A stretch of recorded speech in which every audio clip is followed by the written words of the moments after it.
समझेगा, आंसर्स में crisp, precise, limited words लिखकर आने होते हैं जो कि आपके आंसर को जस्टिफाई करें। की वर्ड्स को आपने पकड़ के रखना है और उसी के अराउंड अपने आंसर्स को फ्रेम करना है। With the help of questions मैं आपको वो भी बताऊंगी कि हमें वो भी कैसे करना। हेलो एवरीवन, आपका 12th का बोर्ड एग्ज़ाम बायो का बहुत पास है, तो हम कोशिश कर रहे हैं कि हम एक बहुत क्विक रिवीजन करें और वो सारी की सारी टेक्निक्स आपको बता सकें जिससे आप इतने कम समय में भी ज़्यादा से ज़्यादा स्कोर कर सकें। तो हम बहुत लंबी वीडियोस नहीं बना रहे हैं, बहुत छोटी छोटी वीडियोस से एनसीईआरटी का पूरा रिवीजन करेंगे, किस तरह के क्वेश्चंस आएंगे, किस तरह के क्वेश्चंस में आपको किस तरह का आंसर लिख कर आना है। So I'll guide you completely through that. If you like it, then you may subscribe our page and like the video. So to know the quality of the video, watch the video till the end. सबसे पहले हम समझ लेते हैं कि syllabus का division किस तरीके से है, so that आपको ये पता हो कि किस चैप्टर को आपको कितना पढ़ना है। तो टर्म 2 के हिसाब से आपका बायोलॉजी में chapter biology and human welfare में चैप्टर 8 और 10 आ रहा है। 9 is not in the syllabus, जिसका वेटेज है 14 मार्क्स। बायोटेक में दोनों चैप्टर्स आ रहे हैं, chapter number 11 and chapter number 12, और जिसका वेटेज है 11 मार्क्स। लास्ट यूनिट में से, यूनिट नंबर 10 में से सिर्फ 2 ही चैप्टर आ रहे हैं, chapter number 13 organism and population and chapter number 15 biodiversity and it's conservation. तो वो आपका हो जाता है 10 मार्क्स का। कुल मिला के आपका जो पेपर है वो 35 मार्क्स का है। पूरा पेपर सब्जेक्टिव है। 2, 3 और 4 मार्कर क्वेश्चंस आपको देखने को मिलेंगे। There are no MCQs, no 1 markers, short answers हैं। एक बात को प्लीज समझिएगा, आंसर्स में क्रिस्प, प्रिसाइज, लिमिटेड वर्ड्स लिखकर आने होते हैं जो कि आपके आंसर को जस्टिफाई करें। की वर्ड्स को आपने पकड़ के रखना है और उसी के अराउंड अपने आंसर्स को फ्रेम करना है। With the help of questions मैं आपको वो भी बताऊंगी कि हमें वो भी कैसे करना होता है। सो आई होप इतनी बात आपको समझ में आ गई। नीचे प्रैक्टिकल का डिस्क्रिप्शन है। प्रैक्टिकल के बारे में हम कोई बात नहीं करेंगे, आपके प्रैक्टिकल्स ऑलरेडी हो चुके हैं। So let's start with chapter number 8 very quickly. So let's quickly start with the chapter human health and diseases. हम एनसीईआरटी को अभी पकड़ के चलेंगे, बहुत क्विक रिविजन करेंगे। एनसीईआरटी का ही 1 शॉट रिवीजन कर रहे हैं। क्वेश्चन से हम बाकी चीज़ों को कवर कर लेंगे कि किस तरह के क्वेश्चन आएंगे, क्या लिख कर आना है, वो सारी चीज़ें मैं आपको 30 तारीख से पहले absolutely you will be perfect in writing and framing the answers, अगर वो आपका किसी भी तरह से कोई ड्रॉबैक है। तो ये जो चैप्टर है हमें बता रहा है कि diseases, human health and diseases. सबसे पहले आपको पता होना चाहिए कि WHO के हिसाब से हेल्थ का क्या डेफिनेशन है। So as per WHO, health is not merely absence of disease, it is emotional, social, mental and physical well-being। 4 aspects WHO ने आपको दिए, social, physical, mental and emotional well-being is known as health। What is WHO? World Health Organization। वो कहते हैं diseases हो क्यों रही हैं, तो it could be because of genetic disorders, lifestyle disorders, deficiencies और मे बी इन्फेक्शंस। तो इन्फेक्शियस डिजीजेस के बारे में हम बात करेंगे कि इन्फेक्शियस डिजीजेस कौन कौन सी हो सकती हैं। Bacterial, viral, helminthic, protozoan and fungal diseases को एनसीईआरटी कवर कर रहा है। कौन सी बीमारी किस कॉजेटिव एजेंट से होती है, उसके क्या सिम्टम्स हैं, क्या उसके कोई वैक्सीन है या फिर क्या उसके कोई कन्फर्मेटरी टेस्ट हैं, ये आपको पता होना चाहिए। तो इसको हम एक टेबल के फॉर्म में कंफर्म कर लेंगे। तो अगर आपको इसके हैंड रिटन नोट्स चाहिए तो आप मुझे डीएम करिएगा, मैं आपको इसके हैंड रिटन नोट्स एक टेबल के फॉर्म में I will provide you that. अभी हम एनसीईआरटी को ध्यान देते हैं, ठीक है। So this is what I have told you. Infectious diseases के बारे में हम बात करें तो इन्फेक्शियस डिजीजेस में सबसे पहली डिजीज एनसीईआरटी ने दे रखी है हमें टाइफॉइड। टाइफॉइड में जो कॉजेटिव एजेंट है वो साल्मोनेला टाइफाई है और ये एक बैक्टीरिया है, बैक्टीरियल डिजीज है और डिजीज का नाम है टाइफॉइड। इसका कंफर्मेटरी टेस्ट एनसीईआरटी ने दे रखा है, विडाल टेस्ट इसका कंफर्मेटरी टेस्ट है। सिम्टम क्या है? नॉर्मल सिम्टम्स हैं, stomach pain, constipation, headache, loss of appetite. ये जनरली हर एक बीमारी के ही सिम्टम्स हैं। आपको ध्यान रखना है कि इसका जो फीवर है वो 39 डिग्री से 40 डिग्री सेल्सियस तक आता है। इंटेस्टिनल परफोरेशंस भी हो सकते हैं टाइफॉइड के केस में। तो टाइफॉइड एक बैक्टीरियल डिजीज है, साल्मोनेला टाइफाई से होती है। कंफर्मेटरी इसका जो टेस्ट है वो विडाल टेस्ट है। इतना आपको टाइफॉइड के बारे में पता होना चाहिए। मूविंग अहेड, इन्होंने टाइफॉइड मैरी की बात करी है कि टाइफॉइड मैरी जो है वो कैरियर थी कई सालों तक टाइफॉइड की, क्योंकि वो प्रोफेशन से कुक थी। इसके बाद निमोनिया की बात हुई है, which is again a bacterial disease. Streptococcus pneumoniae एक बैक्टीरिया है जिसका यहाँ पर नाम दिया गया है। तो ये किसको अफेक्ट कर रहा है? ये एल्वियोलाई को अफेक्ट कर रहा है। How is pneumonia differ from common cold? ये एक बहुत इंपॉर्टेंट क्वेश्चन है। कॉमन कोल्ड आपके नेजल पैसेज को अफेक्ट करता है, whereas pneumonia affects your alveoli. बहुत इंपॉर्टेंट क्वेश्चन है। चेस्ट कंजेशन, एल्वियोलाई, अंदर लंग्स तक अफेक्ट करेगा निमोनिया। ठीक है, निमोनिया का एक सबसे इंपॉर्टेंट जो सिम्टम है वो ये है कि लिप्स और फिंगर ग्रे या ब्लूइश कलर के हो जाएंगे। ऐसा कॉमन कोल्ड में नहीं होता है। सो दो बातें आप याद रखेंगे, जो कॉमन कोल्ड है वो नेजल पैसेज में हो रहा है, जबकि निमोनिया रेस्पिरेशन सिस्टम तक यानी कि एल्वियोलाई तक जा रहा है, और इसमें नेल्स और लिप्स ब्लू या ग्रे कलर के हो जा रहे हैं। So that is very very important. फैलने का तरीका क्या है? एयर ड्रॉपलेट से फैलता है। ठीक है, यहाँ एनसीईआरटी छोटा सा एक पॉइंट लिख के गई है, प्लीज उसको नज़रअंदाज नहीं करेगा, this is very important. Dysentery, plague, diphtheria, ये भी कुछ बैक्टीरियल डिजीज़ हैं। तो जब आप बैक्टीरियल डिजीजेज सोच रहे हो तो आप सारी बैक्टीरियल डिजीजेज सोचेगा कि टाइफॉइड, निमोनिया, डिप्थेरिया, प्लेग और डिसेंट्री भी बैक्टीरियल डिजीज़ हैं। कभी कभी क्वेश्चन आता है which of the following is not a bacterial disease, या which of the following is a bacterial disease. Odd one out find करने होते हैं, या एनालॉजीज वाले क्वेश्चंस आते हैं, एमसीक्यूज आते हैं, तो उसमें आपको बहुत क्लैरिटी होनी चाहिए कि वो क्या पूछ रहे हैं आपसे। Then comes viral disease. तो वायरल डिजीज़ में सबसे बेसिक वायरल डिजीज़ है कॉमन कोल्ड, जो कि राइनो वायरस से होती है। ग्रुप ऑफ वायरसेस किसी भी चीज़ से फैल सकती है, डोर नॉब्स टच करने से, टैप टच कर, कोई भी इन्फेक्शियस पर्सन अगर किसी चीज़ को टच करके गया, तो कॉमन कोल्ड सबसे आसान बीमारी है जो फैल जाएगी और 3 to 7 डेज तक लास्ट करती है। Then comes malaria. मलेरिया एक प्रोटोजोअन डिजीज़ है, प्लाज्मोडियम से स्प्रेड होती है। वेक्टर इसका एनाफिलीज मॉस्किटो है। तो अभी तक के जो क्वेश्चंस थे वो बहुत छोटे क्वेश्चंस हैं। कॉजेटिव एजेंट पूछेंगे, कन्फर्मेटरी टेस्ट पूछेंगे, ज़्यादा से ज़्यादा पैथोजन की कैटेगरी पूछ लेंगे, बैक्टीरिया, वायरस है, प्रोटोजोअन है, फंगस है। But Plasmodium life cycle is very very very very very very important question. तो ये 3 मार्क्स में भी आ सकता है, 2 मार्क्स में भी आ सकता है। इसका फ्लो लाइन डायग्राम आ सकता है, सिक्वेंशियल एक क्वेश्चन आ सकता है कि ये सीक्वेंस 1 है, 2 है, 3 है, इसे अरेंज करिए राइट ऑर्डर में, या वो 3 स्टेप्स देगा, 2 आपसे मांग लेगा। तो इस तरह के डायग्राम बेस्ड क्वेश्चन आ सकता है, लेबलिंग आ सकती है। इसके 3 मार्कर अगर क्वेश्चन है तो 1+1+1 मोड में भी वो आपसे क्वेश्चन पूछ सकते हैं कि हीमोजोइन क्या करता है, या वेक्टर का क्या नाम है, या प्लाज्मोडियम की बॉडी में कितना लाइफ साइकिल कंप्लीट होता है, ह्यूमन बॉडी में कितना लाइफ साइकिल कंप्लीट होता है। तो ये प्लाज्मोडियम बहुत इंपॉर्टेंट क्वेश्चन है। तो प्लाज्मोडियम को हम बहुत ध्यान से देखेंगे, बहुत ध्यान से समझने की कोशिश कीजिएगा। सबसे पहले वो पूछता है कि इसका कॉजेटिव एजेंट कौन है।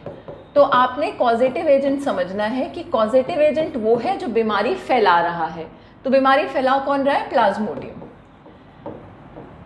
एनसीईआरटी ने आपको 3 तरह की स्पीशीज दी हैं, P vivax, falciparum and malariae. ठीक है, फेल्सीपैरम मैलिग्नेंट है, सबसे भयंकर तरह का मलेरिया है। पॉजिटिव एजेंट के बाद आती है होस्ट की बारी। तो होस्ट 2 हैं इसके, प्राइमरी होस्ट और सेकेंडरी होस्ट। जिसकी बॉडी में पहले जाएगा वो प्राइमरी होस्ट, जिसकी बॉडी में दूसरी बार में जाएगा वो सेकेंडरी होस्ट। तो प्राइमरी होस्ट और सेकेंडरी होस्ट। प्राइमरी कौन है? प्लाज्मोडियम, ये एनाफिलीज मॉस्किटो। कौन सा एनाफिलीज? फीमेल। ठीक है। और सेकेंडरी कौन है? ह्यूमन। ह्यूमन में जेंडर बायस नहीं किया इन्होंने, इसको मेल या फीमेल किसी की भी बॉडी में ये जा सकता है। तो होस्ट 2 हो गए इसके, primary host, secondary host. Primary का मतलब जिसकी बॉडी में पहले गया, सेकेंडरी मतलब जिसकी बॉडी में बाद में गया। सो इट्स वेरी क्लियर कि infected mosquitoes will only spread the infection. तो जैसे ही मस्किटो ने हमें बाइट किया, ये मस्किटो कैसा होना चाहिए? इन्फेक्टेड होना चाहिए। तो जैसे इन्फेक्टेड मस्किटो ने हमें बाइट किया, यानी कि ह्यूमन की बॉडी में अपने स्पोरोजोइड्स रिलीज करे। ध्यान से समझिएगा, क्या रिलीज करा है? स्पोरोजोइड्स रिलीज करे हैं। ठीक है, इन्फेक्टेड मस्किटो ने ह्यूमन को बाइट किया है एंड रिलीज्ड स्पोरोजोइड। तो स्पोरोजोइड एक सबसे इंपॉर्टेंट क्वेश्चन है। स्पोरोजोइड क्या है? Infectious form of plasmodium that enters human body. Human की बॉडी में प्लाज्मोडियम किस फॉर्म में आता है? स्पोरोजोइट के फॉर्म में आता है। So release sporozoite in blood.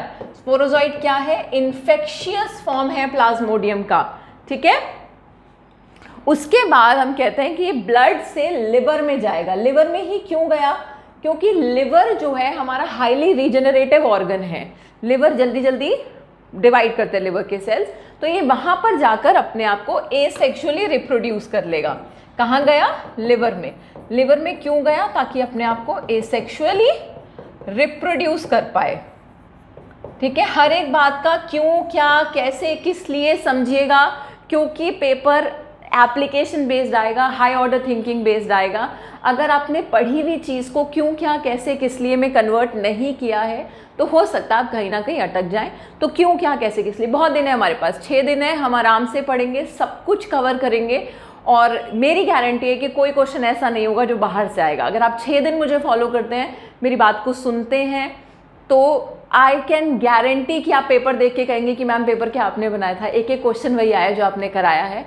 But you have to follow me, listen to me and pay attention, ठीक है। और थोड़ा कॉन्फिडेंस, सबसे इंपॉर्टेंट चीज़ होती है ट्रस्ट। तो अगर आप किसी पे ट्रस्ट कर रहे हैं तो या तो पूरा कीजिएगा या बिल्कुल मत कीजिएगा। तो अगर आप मुझे फॉलो कर रहे हैं तो पूरी तरीके से कीजिएगा या बिल्कुल मत कीजिएगा।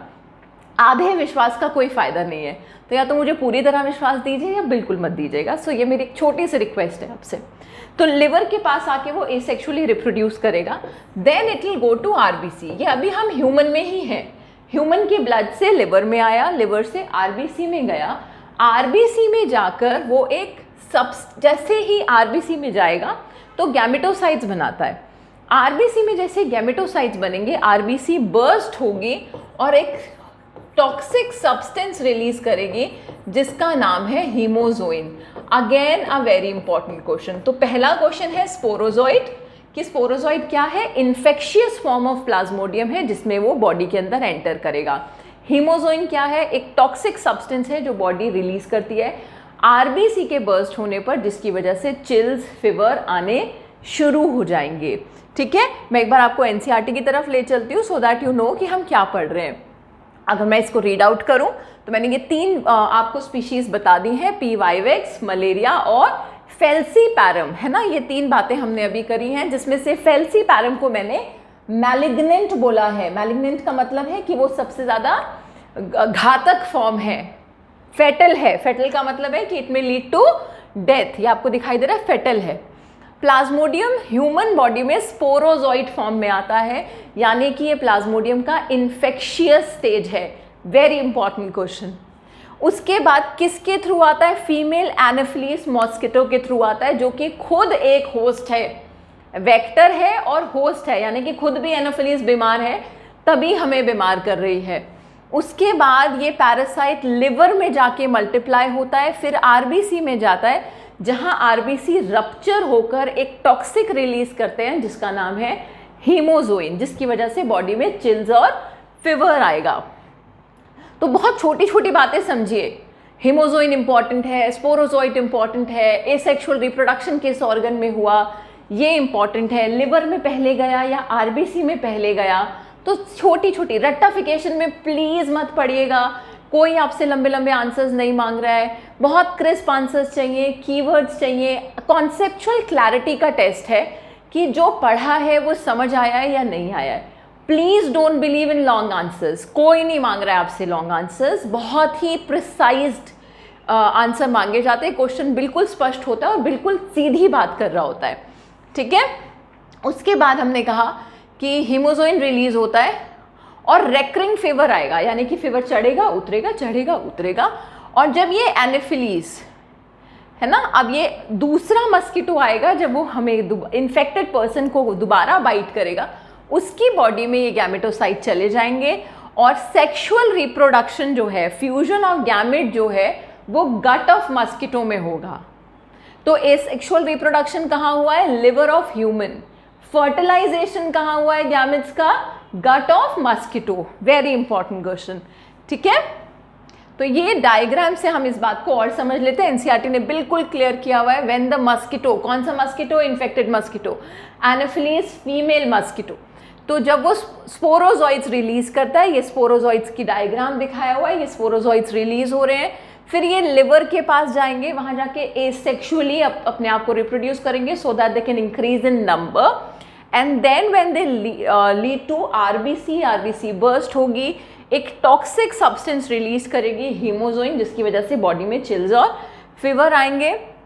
उसके बाद आप देख सकते हो ये गैमेट्स कहाँ चले गए हैं, फीमेल मॉस्किटो में, और फर्टिलाइजेशन कहाँ हुआ है, गट ऑफ मॉस्किटो में। और उसके बाद ये जो स्पोरोजोइट्स फिर से बने, ये सलाइवरी ग्लैंड ऑफ मॉस्किटो में जाके स्टोर हो जाएंगे। तो सीधे सीधे क्वेश्चन है, किस फॉर्म में बॉडी में आया, स्पोरोजोइट में, उसके बाद कहाँ गया, लिवर में, क्या किया, एसेक्सुअल रिप्रोडक्शन, फिर कहाँ गया, आरबीसी, वहाँ क्या हुआ, रप्चर हुआ, हीमोजोइन रिलीज हुआ, उसके बाद गैमेटोसाइट मॉस्किटो ले गया, फ्यूजन कहाँ हुआ, मॉस्किटो के गट में, स्पोरोजोइट अब मॉस्किटो में कहाँ स्टोर है, सलाइवरी ग्लैंड ऑफ मॉस्किटो में। समझ आया तो मुझे प्लीज़ बताइएगा कि यहाँ तक आपको कोई भी क्वेरी नहीं है तो please drop the query, I will resolve it, ठीक है। साथ के साथ हम इन चीज़ों को कवर करते हुए चलेंगे।